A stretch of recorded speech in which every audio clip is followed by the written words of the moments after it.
Hello students, इस video में हम क्लास 6 सोशल साइंस के chapter 3 land form and life का पार्ट 2 करेंगे।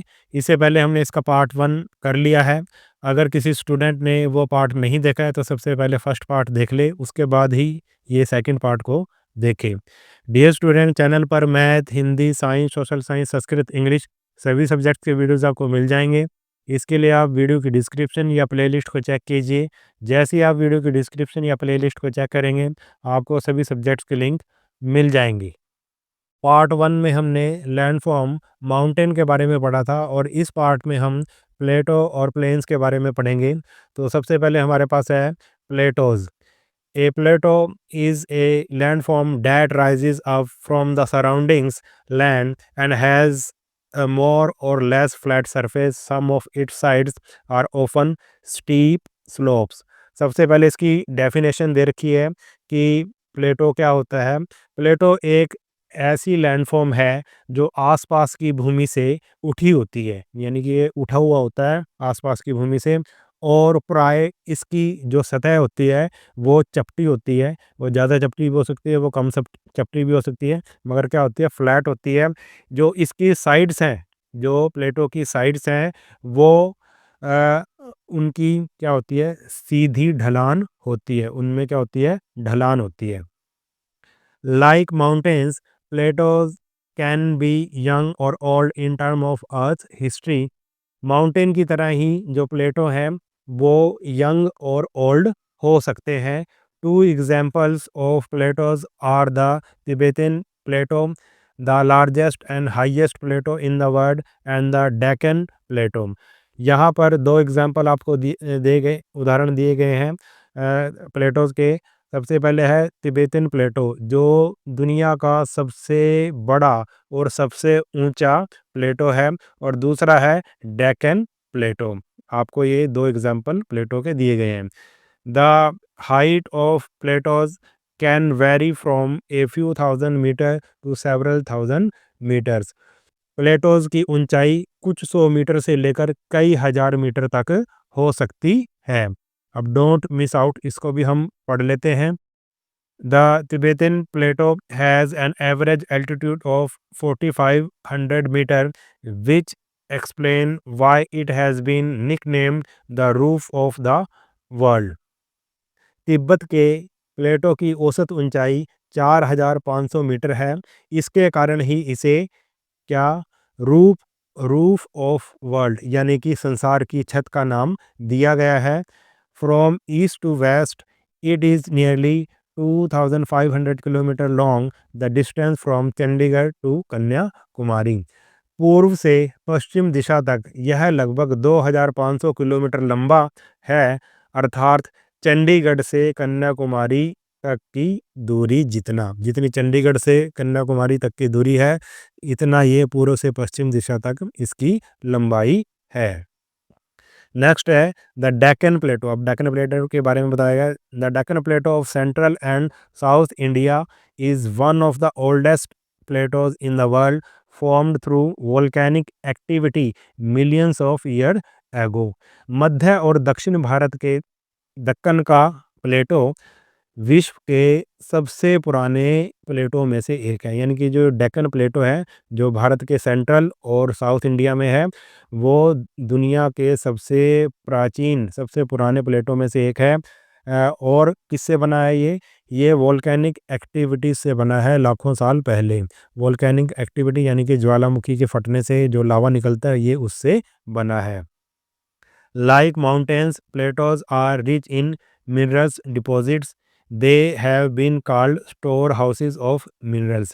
पहाड़ों की तरह ही, माउंटेन की तरह ही जो प्लेटो हैं, उनमें बहुत सारे मिनरल्स पाए जाते हैं, इसलिए इनको स्टोर हाउसेस ऑफ मिनरल्स भी कहते हैं। ये प्लेटो को स्टोर हाउसेस ऑफ मिनरल्स भी कहते हैं।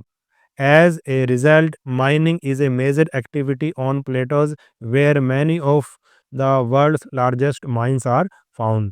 और इसका परिणाम यह है, क्योंकि यहाँ पर बहुत सारे मिनरल्स पाए जाते हैं, परिणाम स्वरूप यहाँ पे जो मेन एक्टिविटी है वो है माइनिंग, यानी कि माइनिंग का मतलब खानों में से जो खानें खोदी जाती हैं, बड़ी-बड़ी खाइयाँ यानी कि खानें खोदी जाती हैं, उसमें से फिर मिनरल्स निकाले जाते हैं।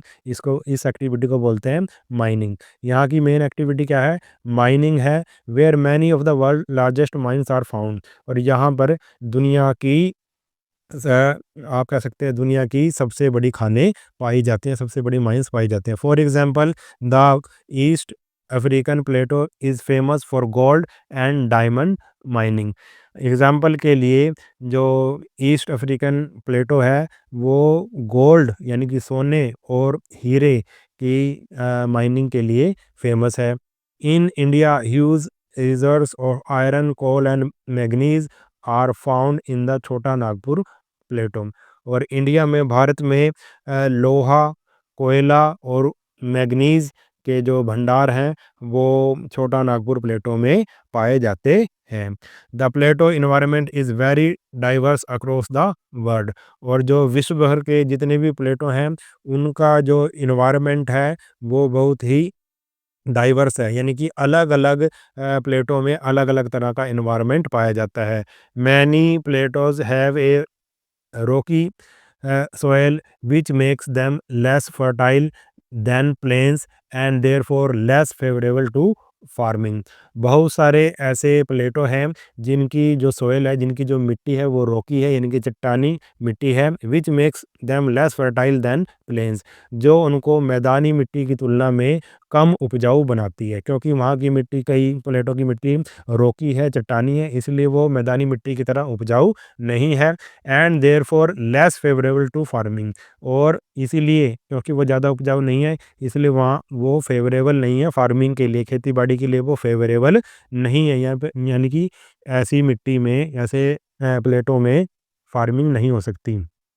N exception is that of lava plateaus that is formed through volcanic activity as they often have a rich black soil। और दूसरी तरफ लेकिन ज्वालामुखी क्रियाओं से निर्मित यानी कि वोल्केनिक एक्टिविटी से के लावा यानी कि वोल्केनिक एक्टिविटी होती है उसमें लावा निकलता है, ज्वालामुखी से जो लावा निकलता है उससे बने जो प्लेटो हैं वो क्या होते हैं? उपजाऊ होते हैं, यानी कि खेती बाड़ी के लिए अच्छे होते हैं, क्योंकि उनमें समृद्ध काली मिट्टी पाई जाती है, क्योंकि उसमें जो उपजाऊ काली मिट्टी पाई जाती है। यानी कि जो वोल्केनिक प्लेटो है उसमें खेती बाड़ी होती है क्योंकि वहाँ पर काली मिट्टी पाई जाती है। Plateaus are also home to many spectacular waterfalls. Plateaus में अनेक आकर्षक वाटरफॉल्स भी होते हैं। देखो वाटरफॉल्स क्या होता है? झरना। देखो ये दिखाया गया है आपको चित्र में वाटरफॉल, यहाँ पे बहुत सारे वाटरफॉल भी पाए जाते हैं। The Victoria falls on the Zambezi river in South Africa, the Hundru Falls on the Suvarnlekha River in the Chota Nagpur Plateau, and the Jog Falls on the Sharavati River in Western Ghats are few such waterfall। अब कुछ example दिए गए हैं waterfalls के। दक्षिण Africa में स्थित Zambezi नदी पर विक्टोरिया जलप्रपात यानी कि विक्टोरिया वाटरफॉल, छोटा नागपुर प्लेटो में सुवर्णरेखा नदी पर हुंडरू वाटरफॉल्स, और पश्चिमी घाट में शरावती नदी पर जोग वाटरफॉल, ऐसे ही कुछ वाटरफॉल हैं। The Nohkalikai falls drop down 340 metre from the Cherrapunji plateau in Meghalaya. Cherrapunji Meghalaya के प्लेटो में नह कालिकाई वाटरफॉल्स 340 मीटर की ऊंचाई से गिरता है। ये दिखा रखा है यहाँ पर, यही वाटरफॉल है, नह कालिकाई वाटरफॉल्स है जो 340 मीटर की ऊंचाई से गिरता है। नेक्स्ट टॉपिक है हमारा plains. Plains are landform that have an extensive flat और जेंटली अनडुलेटिंग सरफेस। मैदान, प्लेन का मतलब मैदान। प्लेन्स ऐसी लैंडफॉर्म है जिसका विस्तृत सपाट, यानी कि जो क्या होती है, प्लेन्स क्या होती हैं, बिल्कुल सपाट होता है, बिल्कुल आप कहते हैं फ्लैट इसका सरफेस होता है, इसको हम मैदान बोलेंगे। इसका सरफेस क्या होता है? अधिकतर फ्लैट होता है।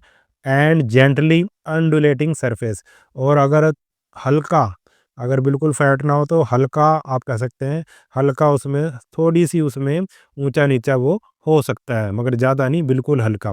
ऐसी लैंडफ़ॉर्म को हम क्या बोलते हैं? प्लेन्स बोलते हैं। They do not have any large hills और deep valleys.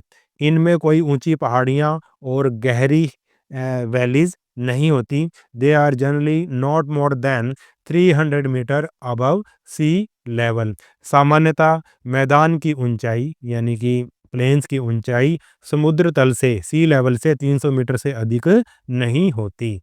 Flood plains are one type of plains formed by river originating in mountain ranges. जो ये फ्लड प्लेन्स हैं, ठीक है, ये एक टाइप के प्लेन्स हैं, यानी कि प्लेन्स का एक टाइप है flood plain.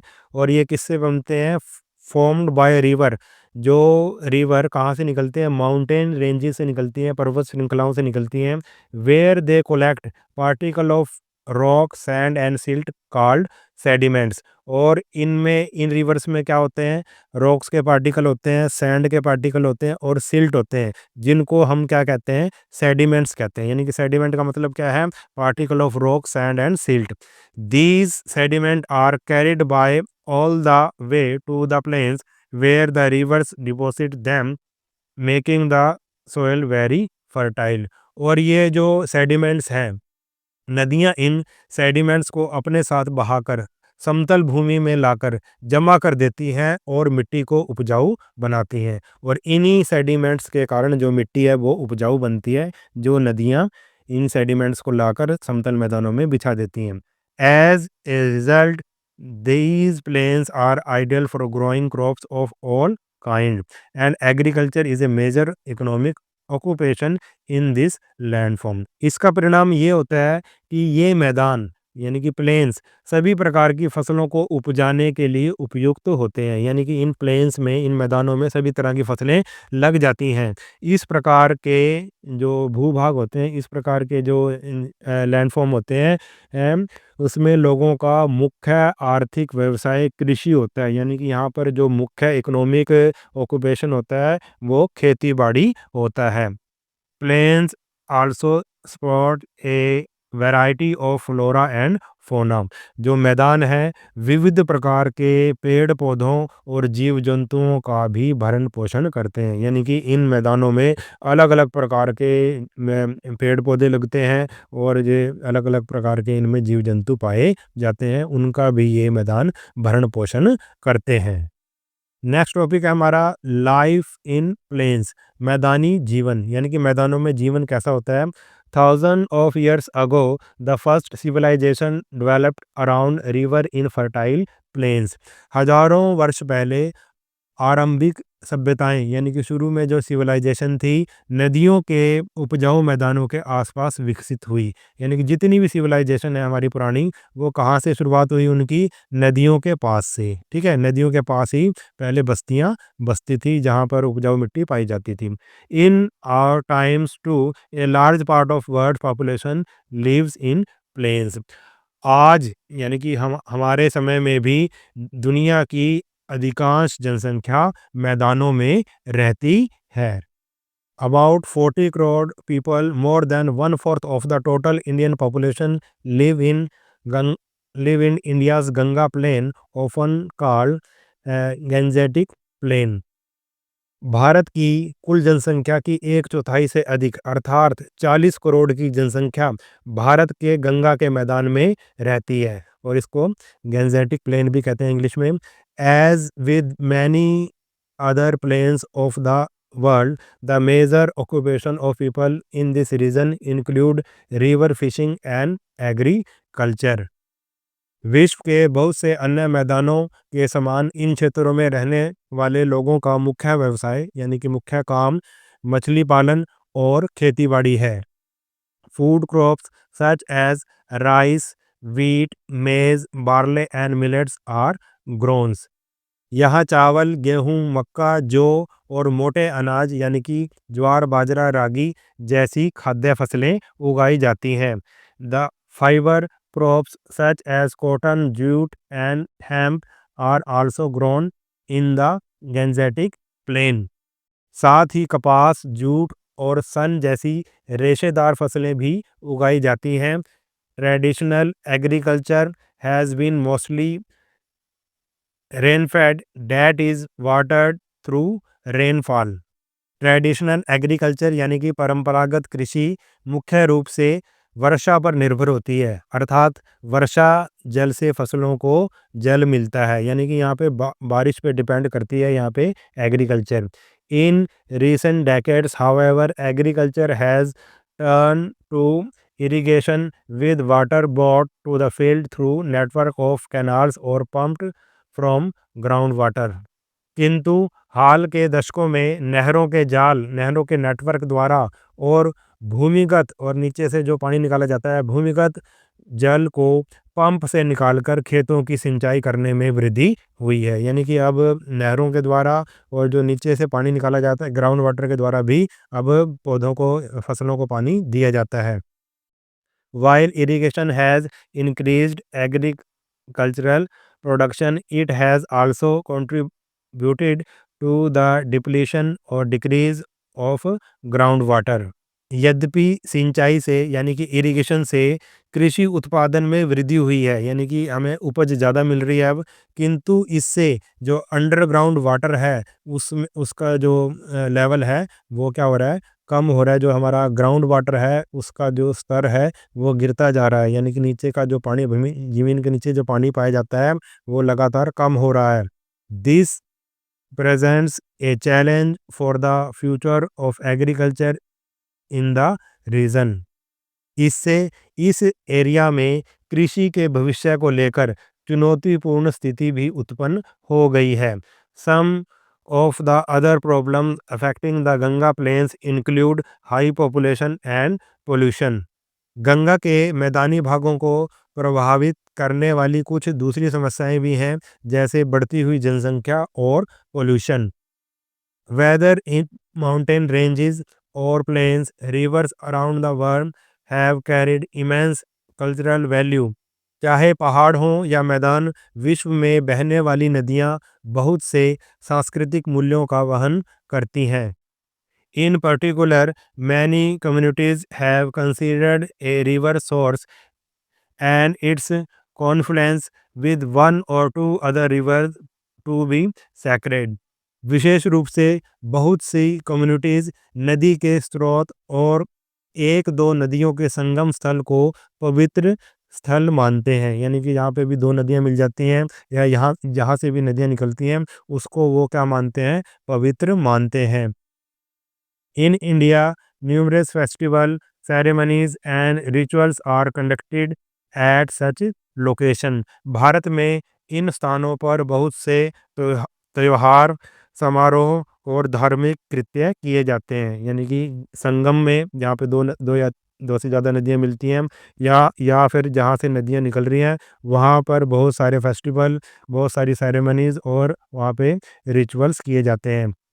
Because plains have a gentle slope, river navigation is easy and supports a lot of economic activities।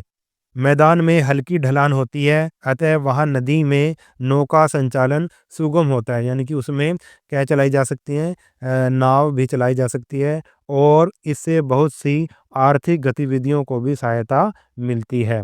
In earlier days people also used rivers extensively to travel from one place to another.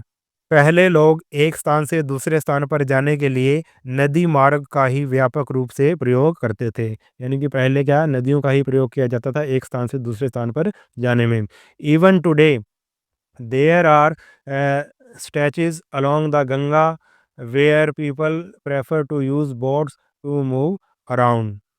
आज भी गंगा के किनारे ऐसे स्थान हैं जहां लोग आने जाने के लिए नौकाओं का प्रयोग करते हैं। अब यहाँ पे कॉन्फ्लुएंस के बारे में बताया गया, ये तो मैंने आपको बता ही दिया। वैसे the meeting point of two और मोर रिवर, ऐसा पॉइंट जहाँ पर दो या दो से ज़्यादा नदियाँ मिलती हैं उसको क्या कहते हैं, हम कॉन्फ्लुएंस कहते हैं, यानी कि संगम कहते हैं। In this chapter, we explored the three main landforms, but its surface is very complex and experts often define a few more landforms। इस चैप्टर में हमने पूरी पृथ्वी के 3 प्रमुख लैंडफॉर्म के बारे में समझा, परंतु इसका स्वरूप जटिल है और जो विशेषज्ञ हैं प्राय कुछ और लैंडफॉर्म के बारे में भी बताते हैं, यानी कि इन 3 लैंडफॉर्म के अलावा भी और लैंडफॉर्म भी हैं। One such landform is the desert, और ऐसा ही एक लैंडफॉर्म डेज़र्ट है जिसको आप रेगिस्तान कहते हैं। Desert are considered to be large and dry expanses with very little precipitation। कभी कभी बारिश प्राप्त करने वाले मरुस्थल व्यापक व दूर दूर तक शुष्कता का फैलाव लिए होते हैं, यानी कि इनमें क्या होती है, बहुत ही ड्राइनेस होती है, वो सूखे होते हैं मरुस्थल, और इसमें जो बारिश है वो बहुत ही कम होती है। Their flora and fauna are also unique, और जो यहाँ पर जीव जंतु और पेड़ पौधे पाए जाते हैं वो भी यूनिक होते हैं, वो भी मैदानों में या पहाड़ों में पाए जाने वाले पौधों से बिल्कुल अलग होते हैं। Some desert are hot like Sahara desert in Africa और the Thar desert in north west of Indian subcontinent. कुछ जो डेजर्ट होते हैं वो हॉट होते हैं, गर्म होते हैं, जैसे कि सहारा डेजर्ट जो अफ्रीका में है, और थार डेजर्ट जो नॉर्थ वेस्ट इंडिया में है, इंडियन कॉन्टिनेंट में है। Others are called like the Gobi Desert in Asia. Some experts also describe the Antarctica continent as a desert। और जो कुछ डेजर्ट हैं वो ठंडे होते हैं, जैसे कि इसने एग्जांपल दिया गोबी डेजर्ट जो एशिया में है। सम एक्सपर्ट, कुछ एक्सपर्ट ऐसा मानते हैं कि जो एंटार्क्टिका कॉन्टिनेंट है वो भी एक कोल्ड डेजर्ट है। Despite harsh living conditions, humans have adapted to most of the desert। जीवन जीने की कठिन परिस्थितियों के बाद भी लोगों ने अधिकांश डेजर्ट के पर्यावरण के अनुसार अपने आप को ढाल लिया है। In India, communities living in the Thar desert और migrating through it hold rich cultural traditions such as folk songs and legends related to the desert। Bharat के थार मरुस्थल में रहने वाले समुदाय अथवा समय समय पर वहां से जाने वाले लोग मरुस्थल में गाए और सुनाए जाने वाले लोक गीतों और किंवदंतियों या दंत कथाओं जैसी समृद्ध सांस्कृतिक धरोहर को संजोकर रखते हैं। The diverse way in which humans have made all landform their home is a testimony to our adaptability and resilience। मानव ने जिस प्रकार सभी लैंडफॉर्म में विभिन्न प्रकार से अपने घर बनाए हैं वह हमारे अनुकूलन अर्थात स्थिति के अनुसार स्वयं को ढाल लेने और लचीलेपन का साक्षी है। रेजिलियंस का मतलब क्या है, लचीलापन, यहाँ पे इसकी डेफिनेशन भी दी गई है। The capacity to meet challenges and difficulties, adapt to them और ओवरकम देम। तो लचीलेपन का क्या मतलब है, रेजिलियंस का क्या मतलब है, चुनौतियों और कठिनाइयों का सामना करना अथवा उनके अनुसार ढलने की क्षमता। ऐसी क्षमता जिससे हम चुनौतियों का और जो डिफ़िकल्टीज़ हैं, कठिनाइयों का सामना करते हैं, अपने आप को उनसे ढाल लेते हैं, ऐसे ऐसी कैपेसिटी को रेजिलियंस बोलते हैं। आगे हमें दिया है द 5 टिने of ancient Tamil Sangam poetry are 5 landscape associated with certain specific deities, lifestyle, moods or emotions such as love, longing, separation, quarrel, etc। प्राचीन तमिल संगम कविता की 5 टीनें 5 लैंडस्केप हैं जो कुछ विशिष्ट देवताओं, जीवन शैलियों, मनोदशाओं अथवा भावनाओं जैसे कि प्रेम, अनुराग, अलगाव, झगड़ा आदि से जुड़ी हैं। This table only lists the characteristics of 5 landscape and the main human occupation in each। यह लिस्ट केवल 5 लैंडस्केप की विशेषताओं और प्रत्येक में मुख्य मानव व्यवसायों को सूचीबद्ध करती है। इसमें 5 लैंडस्केप दिए हुए हैं, ठीक है, और उन उन 5 लैंडस्केप में आदमी का ऑक्यूपेशन क्या होगा, मानव का क्या काम करेगा, मानव क्या काम करेगा उसके बारे में बताया गया है। तो यहाँ पे टीने हैं। पहला टीने है कुरुंजी। कुरुंजी और लैंडस्केप क्रुंजी का मतलब यहाँ पे क्या है, माउंटेनियस रीजन यानी कि पहाड़ों वाला जो रीजन। और ऑक्यूपेशन क्या होगा यहाँ पे मानव का, हंटिंग एंड गैदरिंग यानी कि शिकार करना और इकट्ठा करना। ठीक है, ये अन्न अन्न को इकट्ठा करना, जंगल में से जो भी चीज़ें मिली उसको इकट्ठा करना, या शिकार वगैरह को करके उसको इकट्ठा करना। आगे है मुल्लाई। मुल्लाई का मतलब है ग्रास लैंड एंड फॉरेस्ट, घास के मैदान और जंगल। तो यहाँ पे क्या करेगा आदमी का मुख्य काम क्या होगा, कैटल रेयरिंग यानी कि पशुपालन होगा। उसके बाद है मरुदम। मरुदम तो में क्या लैंडस्केप होगा, फर्टाइल एग्रीकल्चरल प्लेन, उपजाऊ कृषि के मैदान। यहाँ पे मैदान है और वो उपजाऊ हैं।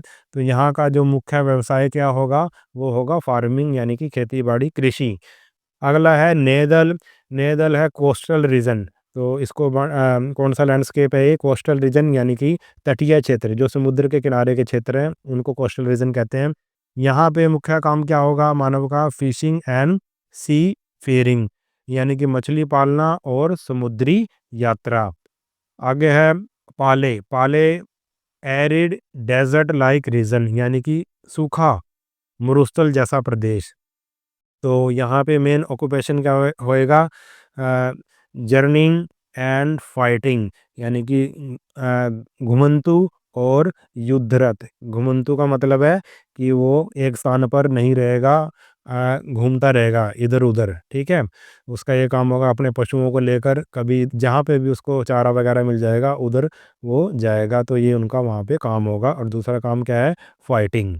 These five tenets constitute a different classification of landform than the one we have seen, but they reflect a keen awareness of the diverse region and their characteristics.